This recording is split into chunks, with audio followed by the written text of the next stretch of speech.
Sa makabagong panahon, mahalagang kilalanin at igalang ang karapatan ng bawat isa, anuman ang kasarian.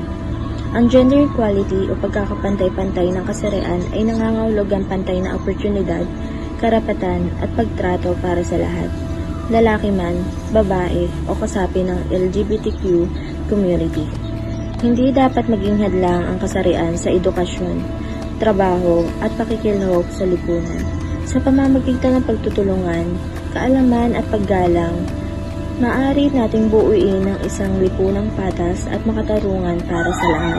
Sa mundong patuloy na nagbabago, bakit may hindi pa rin pantay? Gender equality, isang karapatang dapat para sa lahat. Pero marami pa rin ang naisasantabi. Araw-araw, milyong taong nakakaranas ng diskriminasyon, batay sa kanilang kasarian.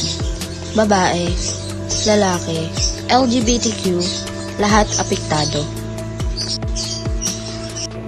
Ayon sa layunin ng video ito ay buksan ang ating kamalayan, pag-isipan ang ating pananaw at kumilos na para sa tunay na pagkakapantay-pantay.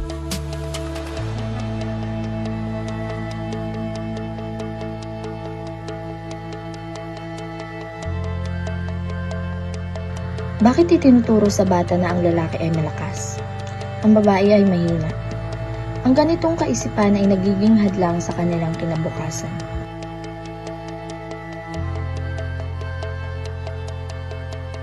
Maraming LGBTQ youth ang nahihirapan magpakatotoo dahil sa takot sa diskriminasyon.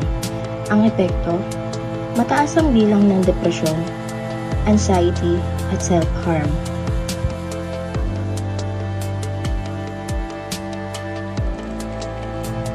Sa trabaho, mas mababa pa rin ang sahod ng mga babae. Mas kakaunti ang mga transgender sa posisyon of power. Kailangan natin baguhin ito.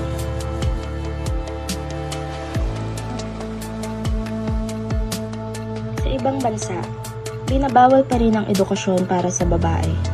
Sa ilan, kriminal pa rin ang pagiging LGBTQ, hindi ito hustisya.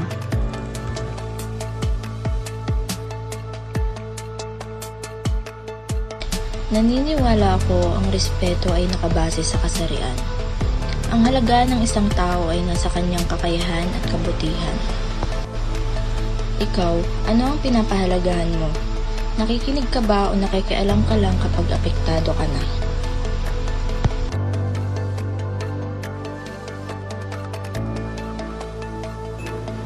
Simulan natin sa sarili at gamitin ang inclusive language, huwag mamusga. Pantay na mundo, mas mabuting mundo, sabay-sabay natin itaguyod ang gender equality. Embrace diversity. Choose equality.